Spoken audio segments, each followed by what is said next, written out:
se retrouve pour une émission spéciale puisque nous recevons Marie-Elisabeth Tombeau, une auteure de livres belges. Bonjour Manon. Bonjour Sarah, Ça va bien? ça va très bien à toi? Très très bien. Alors Manon, est-ce que tu pourrais te présenter brièvement aux auditeurs qui ne te connaîtraient pas? Brièvement, moi je m'appelle Marie, j'ai 23 ans, je suis étudiante en master en communication à l'Université de Liège et j'écris depuis des années. J'ai commencé sur des plateformes de forum RPG, donc c'est de l'écriture collaborative. Et j'ai suivi de l'écriture depuis ce moment-là et du coup, depuis, j'ai jamais vraiment arrêté. J'ai commencé à écrire mon premier roman en 2013 et il a été publié en avril 2015. C'est un roman de dark médiéval fantasy des créatures de la mythologie celtique irlandaise. Et ici, fin septembre 2016, j'ai eu la chance d'être approchée par un nouvel éditeur, un éditeur français, cette fois Guillemot Book, qui a publié le Nectanomicon, que tu as lu d'ailleurs si je me trompe, qui m'en sert voilà, un archidémon. Mon délire, c'est un peu de mettre en scène des personnages qui sortent du commun, des méchants, des gens qui n'ont pas forcément les mêmes valeurs morales que nous, pour un peu sortir de sentiers battus. Alors, donc tu es très jeune et pourtant tu as déjà pas mal de choses à ton actif, tu l'as dit tout à l'heure. Quelques nouvelles. Il y a le premier tome des Légendes Fourrées, le premier tome de Nectanomicon et Broadback qui va sortir le mois prochain. Alors, est-ce que tu pourrais nous parler un petit peu de l'univers de chaque livre et nous expliquer brièvement?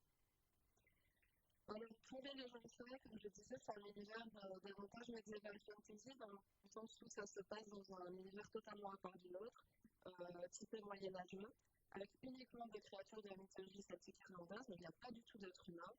Et ça raconte un peu l'histoire de deux sœurs, en fait, Melian et Liane, qui appartiennent au peuple Zensedi. C'est un peuple assez violent où règne l'ordre du plus fort.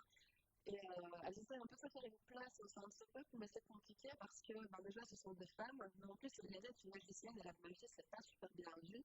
Donc elles vont aller de péripétie en péripétie. Quand je dis péripétie, c'est connoté négativement. Et elles vont au final se lier avec des personnes qui vont se servir d'elles et qui vont les manipuler. Elles vont apprendre à leur dépens un peu qu'on ne passe pas des pactes sans conséquence. Alors, dans le Nectanomicon, c'est un univers qui est d'urban fantasy. Ça se passe dans un environnement qui est contemporain au nôtre, mais différent, donc dans ce que j'appelle une dimension parallèle. On dans Ah, nous avons un petit groupe technique. Ah, voilà, c'est ce qui a été un peu compliqué. Donc, je propose qu'on fasse une petite pause musicale afin de rétablir le problème.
sommes de nouveau à l'antenne, il y a eu un petit bug technique, mais on va reprendre la question si tu entends pour la main.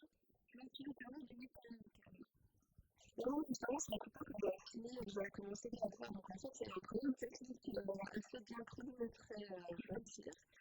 Donc, oui, je disais que Redva, c'est un univers qui est très différent des autres parce qu'il n'y a pas du tout de fantastique. C'est un roman qui est écrit en première personne au 13 ans et on est dans la tête d'une sociopathe, d'une vraie sociopathe qui est tueuse pour un cartel de Russie, un cartel criminel. Et du coup, on suit un peu sa vie et sa rencontre avec la fille du chef de son cartel, Elena, qui a un problème que Raina va pouvoir peut-être aider à résoudre. Donc voilà, c'est un roman qui est plus psychologique sur son criminel. Et en fait, d'où te vient toute cette imagination, toute envie d'écrire? Dans le jeu, ça me vient principalement de forum RPG. Tous les personnages ou presque que je sors viennent d'un forum, je les ai joués auparavant, je les joue actuellement en fonction, à l'exception en fait justement des personnages de Bradva, parce que le roman est un défi un peu lancé au hasard, enfin au hasard. C'est parti d'un délire sur Facebook en fait avec l'éditrice de chez Sharon Kena et Cali Doreuil qui est l'auteur de romance. Parce que Sharon Kena cherchait de nouveaux auteurs, on a commencé à présenter en disant que je n'étais pas capable d'écrire une romance sans que ça tourne au drame. Et l'éditrice m'a mis au défi justement d'écrire une romance qui tourne au drame parce qu'elle avait envie de lire d'autres choses. Et de là est né Bradman, je vais dire. Mais sinon, en général, c'est vraiment des personnages que je crée sur des forums, ce qui me permet de les tester dans certaines situations et de me dire, tiens, ça serait drôle si, par exemple, la durée de Britney Spears, voilà. C'est venu de tout d'un sujet RPG. Et donc, en fait, tout est là, c'est la dessus, tu les testes un petit peu là-dessus avant de les créer. Oui, je les crée, et puis avant, je les teste pour les mettre dans certaines situations. Donc, je dis que ma relation, par exemple, avec Abigail, a été jouée avec ma bêta lectrice, donc, qui fait également du RPG sur forum. Alors, elle a joué Abigail, qui s'appelait Dan à la base, et on a testé un peu tout ça, la manière dont ça se développait, la manière dont ça se mettait en place, les différentes étapes de leur parcours. Je veux dire, tout ça, c'est un peu du test, oui, pour voir ce qui colle, ce qui ne colle pas, ce qui est crédible ou ce qui ne l'est pas, ce qui peut être une bonne idée ou pas, justement. Et donc, après tous ces tests de personnages, comment est-ce que tu te mets à écrire? Quelle est ton méthode en fait? Après, si j'ai vraiment une méthode, je veux dire, en fait, quand je commence à écrire, en général, je commence par faire un brainstorming, comme on dit, avec Luciel. Donc, Luciel, c'est mon meilleur ami, qui a sûrement un peu, voilà, mais c'est son surnom. On commence à faire un brainstorming, en fait, donc on se pose sur Skype, je lui dis mes idées, et il m'aide à les mettre en place parce qu'il a vraiment un esprit bien organisé, il est vraiment carré, je veux dire.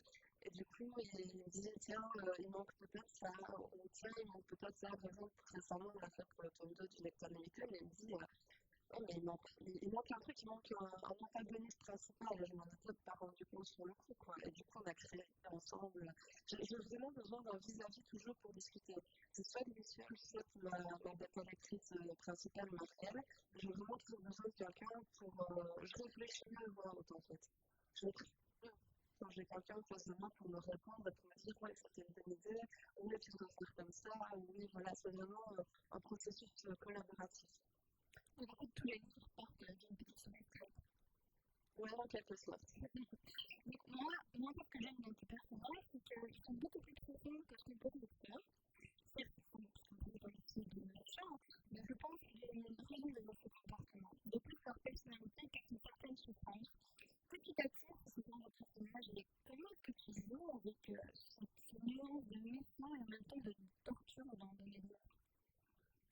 Moi, j'ai toujours eu en horreur les personnages hyper vertueux, qui ont un sens du sacrifice très développé, parce que je ne le trouve pas crédible, et il faut être honnête, la majorité des gens ne sont pas comme ça. La majorité des gens sont égoïstes, ils pensent d'abord à eux, à leur bien-être, à ce qu'ils peuvent récolter dans la vie. Ça ne veut pas dire qu'il ne se soucie pas des autres, ça veut juste dire qu'en général, on pense quand même d'abord à soi et puis à d'autres personnes. Et ce qui m'attire en fait dans les psychologies à la Nectane, c'est de pouvoir un peu remettre en question le concept de culture et le concept de valeur et de normes culturelles. C'est quelque chose que j'ai appris à l'université en première année de bac et qui m'a. Je ne vais pas dire que ça a changé ma vie, mais ça m'a mis au claque et ça m'a fait me poser des bonnes questions. Je me suis dit, au fond, ce prof a raison quand il dit que le fait, par exemple, de tuer quelqu'un, le fait que ce soit interdit, que ça nous dégoûte, mais c'est purement culturel. Et du coup, j'aime beaucoup m'amuser avec ça, d'avoir un démon qui n'a pas du tout les mêmes valeurs et le confronter un peu aux valeurs humaines pour qu'on se rende compte que concrètement, tout ce en quoi on croit, c'est relatif. Et ça m'amuse énormément de jouer des personnages comme ça, en plus du fait que ce soit vraiment très très fun à faire. Je veux dire, il y a des scènes dont je me suis éclatée à les écrire, je trouve ça vraiment vraiment génial. Et je ne parle pas spécialement de la scène de Codespierre en général. Et donc, justement, quand tu fais des scènes qui, particulièrement, ne sont pas spécialement acceptées parfois à l'échelle, comment vient en tête en fait ces histoires? Donc, je me dis, tiens, ce serait marrant que tu fasses un truc comme ça. Il y a des moments, je sais pas, je suis dans le bus, dans le train, je pense à une situation, j'écoute une musique, et il y a une situation qui me vient à l'esprit comme ça, je me dis, tiens, ce serait rigolo qu'il fasse ça, ou ce serait sympa que tel personnage en vienne à faire un truc comme ça. Comment dire, il y a aussi pas mal de situations qui me viennent au cours d'un sujet à faire. Donc, on est deux à créer ce sujet, à faire avancer. On se pose une situation de base, et c'est aussi la surprise de ce que l'autre va me répondre, qui va me faire me dire, mais tiens, c'est vrai, si il était confronté à quelque chose comme ça, comment est-ce qu'il réagirait, qu'est-ce que donc, c'est aussi les autres qui me permettent d'avoir le déclic nécessaire pour créer des scènes vraiment hors du commun, je veux dire. Donc, on peut dire qu'en fait, toi, ton écriture, tu l'as fait un petit peu en collectivité avec tes familles et tes amis. Oui, voilà, avec mes amis, beaucoup, enfin, pas avec tout le monde évidemment, mais avec des personnes proches, oui, j'ai vraiment besoin d'échanger parce que je suis quelqu'un qui, comment dire, je suis quelqu'un qui a besoin de faire les choses et de les voir. Et si je me gourre, dans ce cas-là, je me gourre, mais au moment où je l'ai fait, je me suis rendu compte du pourquoi je me suis trompée, ou pourquoi justement c'était une bonne idée, ou pourquoi une idée qui ne me semblait pas terrible à la base devient une bonne idée, quoi. Alors, tantôt, je parlais un petit peu de tes différentes perspectives. Moi, ce qui m'a aussi beaucoup plu dans ton livre, c'est le fait que les narrateurs présentent l'histoire avec beaucoup d'humour et de partage. C'est assez drôle. Et en plus, le narrateur est vraiment une espèce de lecteur qui est un petit peu spécial, ça m'a beaucoup plu. Comment est-ce que tu as pensé à ça? Pourquoi tu fais ça de narrateur en fait?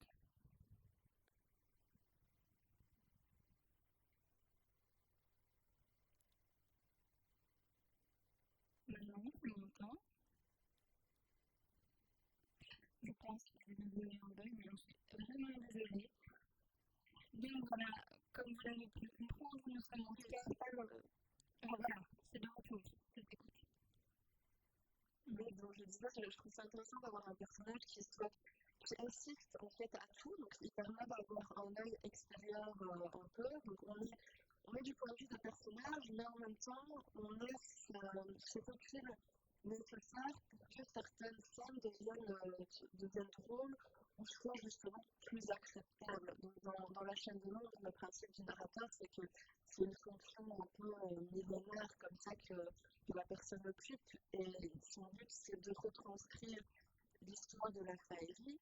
Ici, dans le Nectanomicon, c'est une personne qui a écrit, donc dans la diégèse du livre, qui a écrit un roman qui a mené à la révélation des vampires, et Nectane étant jaloux du fait que lui n'a pas été pris comme sujet, a enlevé cette personne et l'a obligé à écrire son histoire à lui, en fait.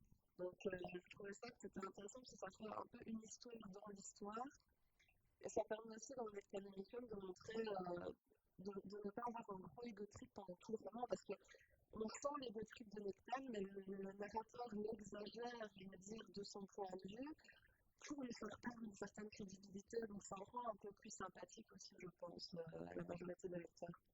Oui, moi en tout cas, c'est ce que j'ai perçu quand je l'ai lu, je me suis dit, mais le narrateur rigole tellement, entre guillemets, de Nectane que finalement ça décrédibilise un peu, et ça fait qu'on rigole aussi, et donc effectivement, ça nous rend un petit peu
dans Nectanomicon, tu utilises un méchant avec un physique qui ne fait pas vraiment peur, donc ça me fait un petit peu rire. En fait, c'est un homme androgyne qui fonctionne complètement, qui passe déjà dans la salle de bain.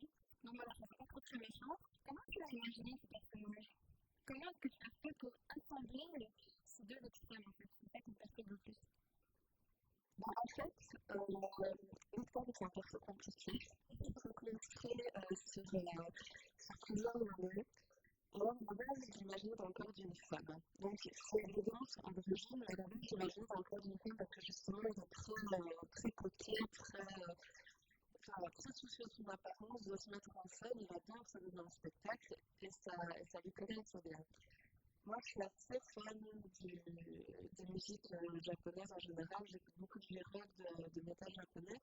Et quand j'ai regardé les clips du groupe The Gazette, pour moi, le chanteur, c'était Nectar. Il avait le bon style, le bon regard, la bonne démarche, il dégageait la bonne aura. Pour moi, c'était lui, quoi. C'était vraiment juste tip-top. Et du coup, quand j'ai dû lui changer de corps, parce que j'ai joué longtemps en femme, je veux dire, pour moi, c'était une évidence qu'il devait se retrouver dans le corps de Nagato, donc un asiatique. Et l'avantage du corps asiatique, c'est que souvent, ils sont plus facilement androgynes, je veux dire, et ils considèrent vraiment son corps comme une espèce de poupée qui peut habiller comme il veut, maquiller comme il veut. Alors, c'est vraiment, il s'éclate, quoi. Il s'amuse à se mettre en scène. Et pour moi, un corps comme celui-là, c'était le best. Et c'est vrai que ça peut paraître justement très loin de méchant. Je veux dire, on imagine plus vite un grand balèze, musclé, à plein de tatouages et du sang sur lui, un peu en mode boucher. Mais je trouve que justement, le contraste rend le personnage encore plus attrayant. Parce qu'on voit ce petit mec, en quelque sorte, asiatique comme ça, chétif au final, parce qu'il n'est pas bien épais, maquillé, habillé vraiment bien, et on voit démontrer des gens en bougeant un peu le petit doigt, on voit rentrer sa femme enceinte dans le premier chapitre pour faire sortir le bébé parce qu'elle lui demande de l'aider, mais comme si de rien n'était, quoi, comme si parce que le contraste en fait renforce encore plus cette impression de maléfique, en fait, d'homme maléfique. Enfin, je dis homme, mais de démon maléfique. Et qu'est-ce que tu as eu l'idée de piloter les pattes dans le corps justement de cette humain? En fait, à la base, c'est né d'une contrainte parce que quand on joue sur le forum RPG, il faut s'imposer des contraintes. On ne peut pas sortir un personnage super puissant, comme Nectar l'était à la base, et se dire, oui, je vais jouer des gens, et au final, quel intérêt? Parce qu'il va les écraser, il va forcément les dominer. Et je trouvais ça amusant d'enfermer une entité surpuissante, vraiment balèze, dans un corps, et de priver d'une grande partie de ses pouvoirs, parce que ça fait connaître à cette créature la fragilité. Ça met en contact avec la peur, ça met en contact avec pour la première fois de son existence, une impression d'échec, une impression de fragilité. Et puis, je trouve que c'était beaucoup plus intéressant d'avoir un personnage comme celui-là, plutôt que vraiment plutôt que de le faire tout puissant, comme on voit souvent dans les films, une entité vraiment balèze que d'autres gens essaient de faire venir sur Terre. Non. Ici, le mal est déjà sur Terre, mais il est enchaîné. Voilà, il n'a pas de bol, il se retrouve avec. Et pourtant, ses pouvoirs sont quand même assez puissants, comme on le remarque dans le livre, mais c'est pas sa pleine puissance, c'est pas assez, il se sent vulnérable, et au final, ouais, ça rajoute toute une dimension au personnage, parce qu'il ne s'entourerait pas d'Alexandre, d'Abigail, d'Olivier, de Sébastien et de Boone s'il ne se sentait pas vulnérable. Il se contenterait de faire son truc tout seul dans son coin, comme il l'a toujours fait. Justement, dans ce livre, il y a plein de mots que je pense que je ne pourrais jamais prononcer. Comment tu as eu l'idée de ces mots? Parce que moi, je me suis vraiment demandé le sujet de sortie, parce que c'est un peu bizarre. Comment m'est venue l'idée des mots? Alors, je crois qu'il y en a certains, il me semble que je dois à Luciel, justement, qui est assez doué en linguistique pour te sortir des. D'abord, Ctonia Verse, Ctonia, c'est son idée à lui. Enfin, c'était Cton à la base, et moi j'ai rajouté Nia parce que je trouvais que c'était plus joli. Sinon, ce sont des termes, en fait, par exemple, Maraké, donc le mot pour les démons. C'est un hommage à James Barclay dans la saga des Raven. Ce sont des créatures qui arrivent dans le dernier tome, des espèces de démons dimensionnels qui font un peu penser à la Légion ardente de World of Warcraft. Et du coup, comme c'est une de mes sagas préférées que James Barclay, c'est vraiment un auteur auquel je tiens beaucoup, et j'ai repris le terme en modifiant un petit peu pour lui faire un hommage. Et pour les anges, pareil, je ne sais plus si c'était moi ou si c'était Lucien. On fait toujours des recherches derrière, et alors parfois on tombe sur des prononciations, par exemple en hébreu. Il me semble que pour elle c'était ça, c'était une prononciation en hébreu à la base, qu'on retravaille un peu pour faire tenir dans un livre qui le fonctionne. Et donc ça c'est une chose personnelle. Donc, en fait, donc, Chronique américaine a d'abord été publiée en 6 épisodes et donc après en intégrale. Pourquoi on a fait ce choix? Est-ce que c'était un choix que tu as fait tout le monde ou c'était imposé par ton éditeur? Alors, c'est un choix que j'ai fait moi-même et je regrettais après coup. En fait, j'ai toujours été séduite par le principe de série c'est un principe qui trouve son origine dans le fin du 19e siècle avec l'essor de la presse. Ça a commencé en 1830 où on publiait en fait des morceaux de romans dans la presse quotidienne. Et alors, pour pousser les gens à acheter le journal, en fait, et à lire la suite de leur histoire préférée. Donc, moi, j'aimais bien ce principe-là, c'était un peu un concept du 19e que je suis assez triste d'avoir dû abandonner. Le souci étant que dans l'édition numérique, même si ça peut aller très vite, c'est quand même assez compliqué de sortir un épisode tous les jours ou même toutes les semaines. Du coup, les épisodes sortaient une fois par mois, ce qui est pas mal du tout, mais les gens perdaient le fil. Et en sachant qu'une intégrale arrivait derrière, au final, tout le monde a attendu d'avoir l'intégrale en plus. J'ai très peu de personnes euh, qui ont suivi vraiment les sorties par épisode. Je pense qu'ils sont 2-3. Euh, je sais que Serial maintenant, je retenais suivre par épisode, vraiment à la date, elle était à fond, ça me faisait super plaisir. Donc voilà, c'était mon choix, c'était mon choix à la base, c'est pas du tout mon éditeur qui m'a forcé la main, mais je ne le referai pas. Je lui ai demandé d'ailleurs avec un item qui sort directement en intégrale et on a décidé qu'il allait sortir directement en intégrale numérique et papier. Tu as une idée de quand vous allez ensuite? Parce que Alors, théoriquement, normalement, je mets la date, mais c'est rien d'officiel. Le papier va sortir fin septembre, donc comme le premier tome en fait. Et le numérique, la version numérique va sortir 2-3 mois avant, en fonction. Normalement, je vais rendre le manuscrit au début juin. Donc voilà, bientôt. bientôt on sera ensuite. Alors, je pose aussi une question. Donc, tantôt, tu parlais un petit peu de ton éditeur et de ce qui est passé de l'éditeur. Donc, en fait, dans l'histoire, au travers de voix qui est humaine ou de Newton qui va capter un éditeur dans les mains, est-ce que tu essaies de nous faire passer un message sur la condition, sur la force humaine, pour nous montrer que finalement, même si on n'est pas des super-héros, ben, on est bien quand même? Non, simplement parce que j'ai pas envie de dire que je n'aime pas les humains, parce que ça ne le fait pas. Mais pas écrire avec des humains en fait. Sauf si ces humains ont une psychologie vraiment particulière, comme c'est le cas de Rena dans Bras droit. Mais sinon, en général, les humains, j'aime pas ça dans la littérature, la plupart du temps, ils m'ennuient. Donc, non, c'est plus le fait, justement, le fait que Nectan soit enfermé dans le corps d'un humain, c'est une manière de montrer la régression, en quelque sorte, dans des mondes qui est limité. C'est plutôt une façon de dire que nous, en tant qu'humains, on est limité autant par le corps que par l'esprit. On est assez assaillis par des valeurs culturelles qui nous emprisonnent au final. Et Nectal, c'est un peu ce qui lui arrive. Il est emprisonné à ses pouvoirs. Son essence est emprisonnée dans ce corps humain qui va le cantonner à certaines positions. Voilà, c'est un peu ça l'idée. Maintenant, nous avons mis des résultats puisque nous avons un de plus, bien sûr. On a beaucoup choisi que dans le livre, c'est là que je suis centre de voilà, c'est dédié à tous les fans de l'économie.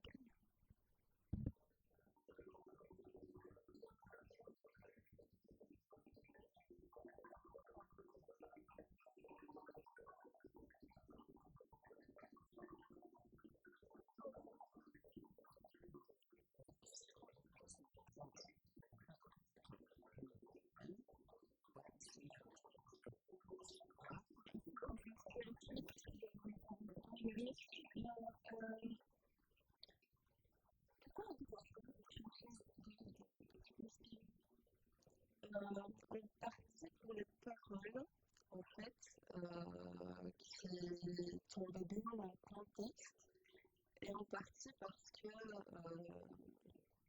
Britney Spears, je veux dire, il n'y a rien de plus mal de fait que d'imaginer un archidémon en train de s'éclater dans le premier film. Je veux dire, c'est une chanteuse que j'écoutais énormément quand j'étais plus jeune, j'aimais beaucoup ce qu'elle faisait, etc. Et les groupes musicaux ont évolué, mais je veux dire, c'est quand même assez trollé ce qu'on se dit. On a un archidémon, un prince infernal, un grand méchant qui tue des gens, qui sort son bébé du ventre de sa mère à coups de couteau, et derrière il va chanter Britney Spears. Oui, la mise dessus. C'est aussi une manière de rendre le personnage, je pense, plus sympathique, parce que je ne veux pas dire que ça l'humanise, mais ça lui fait un peu, ça le nuance, en fait. Ça le nuance vraiment dans sa psychologie, quoi. Je suis un gros méchant, je suis un sadique, je fais des trucs pervers et pas cool, mais Britney Spears, ça déchire. Voilà. Super. En tout cas, moi, j'ai beaucoup aimé le film.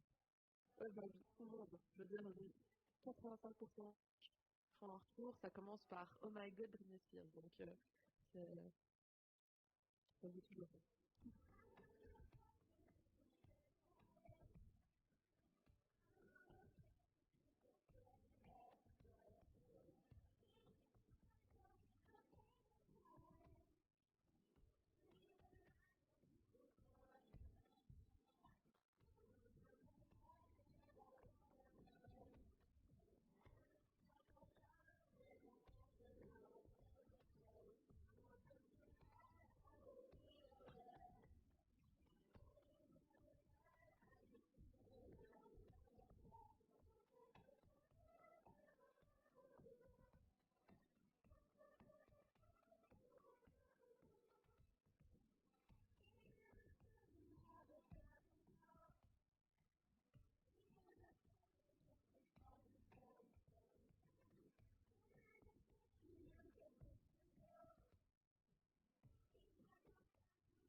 Suspects have left the building are expected to play a au Brico Déguzin. C'est tellement quasiment justice, c'est moins 21% sur tout. Vous me dites, bien, avec 21% moins, on comprend que vous hurliez de joie. Oui, mais si j'ajoute en plus que Brico Déguzin, c'est 21% en moins, c'est 25 ou 26. Oui, il faut du calme, monsieur. On peut bien passer sur le prix, mais c'est pas sur le clou, hein? Une femme est l'habitude de tout dépenser en un avec des marques de qualité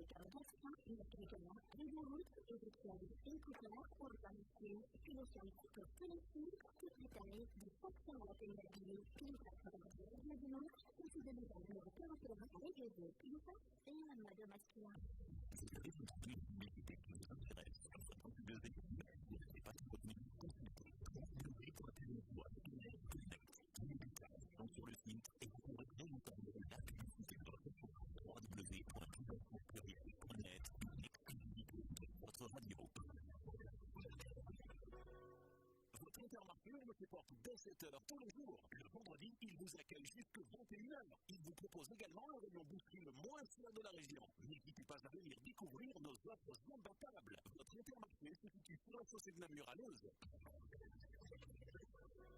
Intermarché, tout fini contre les déchets. Ah, tu entends ces gros pas? On va dire une petite chanson. Merci à toi.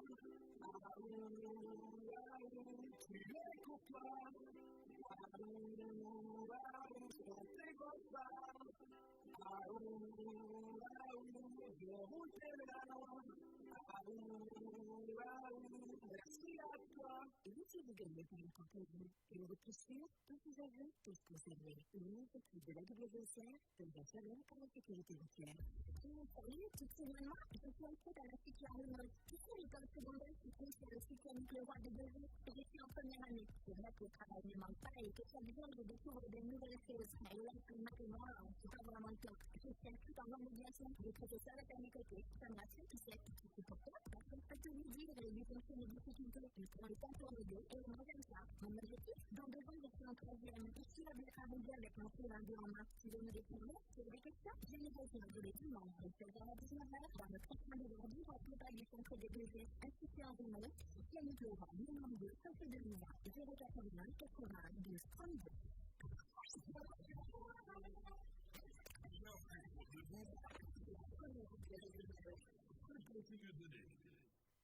Vive bien, welcome, good vibrations, avec Sarah Patrick Pouviner sur Fréquence Écoutée.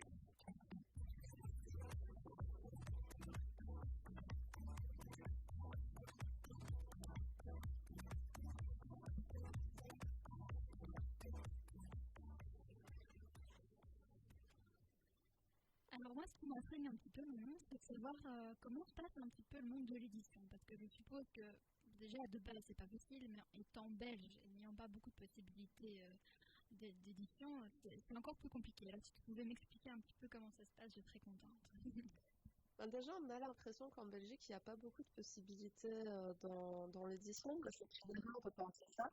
Quand je parle d'ici, le milieu de l'édition est plus fantastique, hein, donc ça fait peur parce que le reste, je ne le connais pas très bien. Mais on a des maisons d'édition comme Livros, comme Le Monde des Étoiles, comme Sema Édition également, qui sont des personnes vraiment honnêtes, qui essaient de fournir un vrai travail éditorial, qui créent vraiment en Belgique et en France également. Donc, déjà, il y a ces structures-là vers lesquelles on peut se tourner sans problème, et qui sont là des personnes que j'ai appris à connaître et que je sais aimables, sérieuses et toujours prêtes à aider.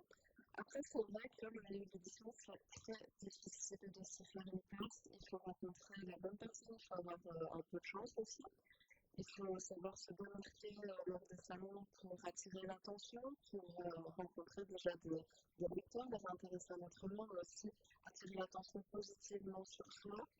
Il faut, je pense, énormément s'intéresser à ce que les autres font. Je connais il y a des auteurs de ma connaissance qui sont très centrés sur leur travail, sur ce qu'eux ils font, et ils ne s'intéressent pas du tout aux autres. Et je trouve que c'est vraiment très dommage parce que l'univers de l'édition, non seulement on est auteur, mais en tant qu'auteur, on est également lecteur.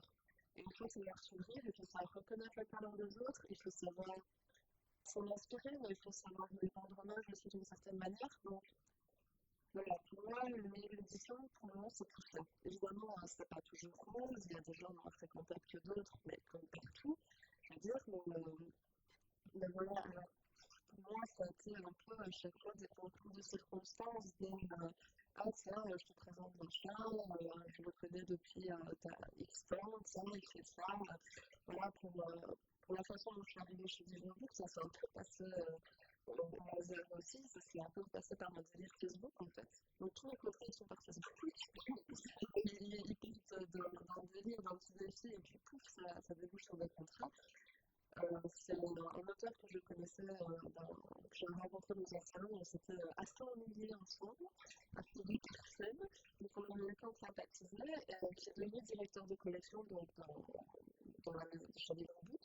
Et quand il a été introduit à sa haute fonction, je l'ai félicité, et comme par hasard, entre guillemets, un autre auteur belge de ma connaissance venait d'avoir une fonction de directeur de collection dans cette maison d'édition-là, je lui ai dit, la cinétique que ça va faire, ça va dépoter chez les robots qui me dit, envoie-moi un manuscrit, comme ça fera un trio. Et voilà, Nectar est parti de là, à la base, c'était pas du tout prévu. J'étais un peu sur mon archivement à ce moment-là, et du coup, je me suis dit, allez, je vais faire le premier épisode, on va voir ce que ça va donner. Et je l'ai envoyé, la commission de lecture a vraiment bien aimé, apparemment, et du coup, ça a donné naissance à ça. Et puis, j'ai rencontré Vivian, l'éditeur de chez Librebook, qui est une personne que si elle n'existait pas, tu ne pourrais pas l'inventer. Vraiment, c'est un homme à la fois bizarre et génial, parce que tu as l'impression que des gens honnêtes, passionnés comme ça, il n'y en a plus tellement. Et il m'a dit, écoute, j'aime vraiment ce que tu fais. J'ai envoyé une demi-heure, donc ça c'est la deuxième nouvelle que j'avais envoyée chez Librebook. Je lui ai dit, j'aime vraiment bien ce que tu fais, donc j'aimerais bien qu'on continue à travailler ensemble, et ça m'a fait vraiment très très plaisir. Donc voilà, c'est un peu à chaque fois qu'on trouve de circonstances. Idem chez Sharon Kenner, au final, c'est parti d'une publication à la maison d'édition cherchait de nouveaux manuscrits qui a été partagé par une amie. On a commencé à rigoler dessus, puis l'éditrice a débarqué et m'a dit mais si, vas-y, fais-moi un manuscrit, barque comme t'aimes bien, comme tu fais bien, et je le veux. Et voilà. Et je l'ai fait parce que je me suis dit, allez, fiche. Et voilà. Donc à chaque fois, c'est vraiment des concours de circonstances, mais je pense que ça ne peut pas arriver à n'importe qui, entre guillemets. Il faut aussi, comme j'ai dit, donner une bonne image de soi. Il faut être honnête, évidemment, envers ce qu'on a, envers soi-même, envers les autres. Mais il faut aussi savoir faire se vendre. Mais il faut inspirer des sentiments positifs aux gens. J'ai dit que tout, et forcément, à force de tourner sur des salons, en étant bien entouré, en recevant des conseils de personnes plus avisées que moi, voilà, j'ai appris à faire mon petit trou. Je pense que je suis en train de creuser encore un petit peu. Donc, tu parlais tout à l'heure de bras de vin. Comme ça, c'était un petit peu issu de vin de fou. Et c'est uniquement à cause de ça que tu t'es décidé d'écrire ce livre, parce que tu voulais te lancer quand même un défi qui faisait complètement de fou et de tenter la romance. En fait, déjà, je vais lancer quelque chose, vraiment, c'est une romance, oui, mais. Donc là, déjà, je suis maintenant à ouvrir une collection d'art romance écrits pour le mettre dedans parce que ça n'entre dans aucune autre collection. Et ensuite, j'arrive pas à considérer ce livre comme de la romance, même si effectivement il y a un couple, donc c'est une romance lesbienne, donc c'est un couple de femmes, enfin un couple, entre guillemets, de deux femmes.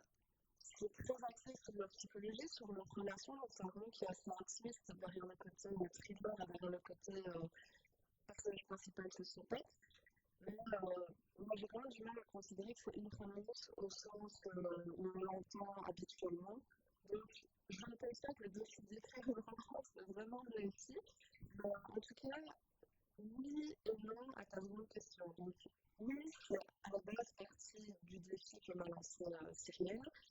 Mais j'avais déjà cette petite envie de réécrire dans un univers mafieux, parce que j'avais lu Velasquez d'Archidex, donc c'est une auteure belge auto-éditée de ma région, d'ailleurs elle est de la région de Liège aussi.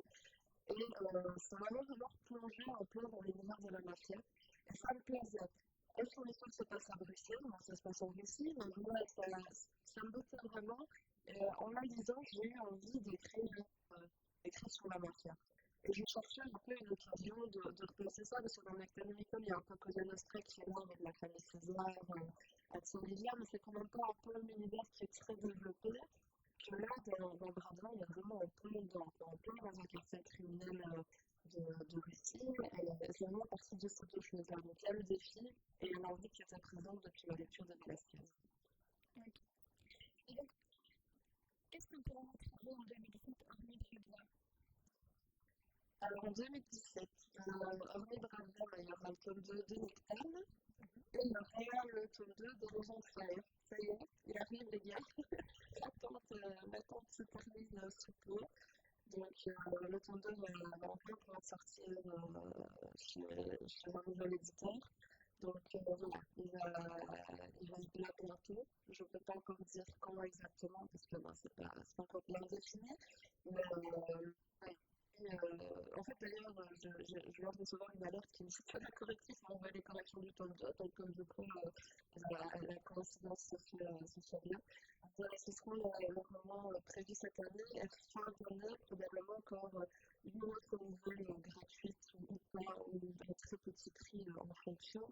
Je prévois sur Alexandre cette fois, donc Malakia Prince sera normalement là fin d'année. Super, c'est parce que justement, les films, moi, je me Voilà, mais il y a beaucoup de gens qui aiment bien Alex, donc il y a beaucoup de gens qui m'harcèlent pour avoir Malakia Prince. Spécialement Bibi Booking d'ailleurs, qui me crie souvent dessus pour que je continue d'écrire. Alors, tu vas faire beaucoup, quand même pas mal, de salons, puisque tu vas à la Vie du Média, à la Foire du Livre de Bruxelles, et au Salon de Livre, et au Salon Fantastique de Paris. Exact. Et tu vas d'ailleurs aussi, c'est comme ça, c'est quand même une opportunité pour ceux tout proches, tu vas à la semaine de Liège, ce samedi-ci, de 15 à 16 heures. Qu'est-ce que tu trouves dans ce moment de rencontre avec tes filles?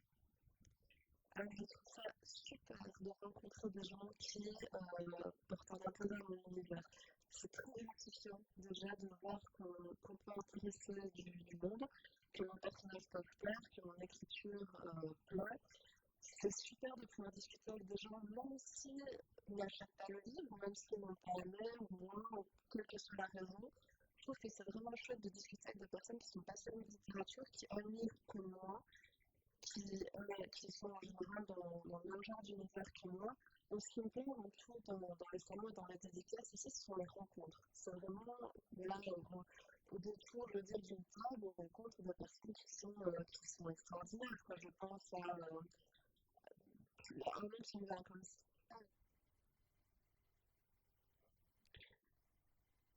Il y a eu un petit bug, encore désolé. Donc pour l'instant là, je vais vous rappeler les événements de mardi. Donc ce samedi 25 février de 15 à 16 heures à la FNAC de Liège en dédicace.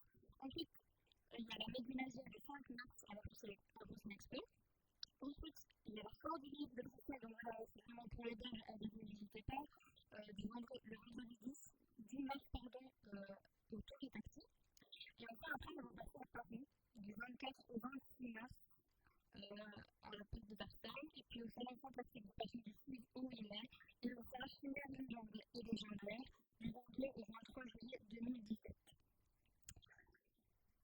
Donc voilà, je pense que l'émission malheureusement s'est terminée. Mamie est actuellement en cours d'appel parce que c'est énormément de bug. Et je vous remercie pour l'écoute.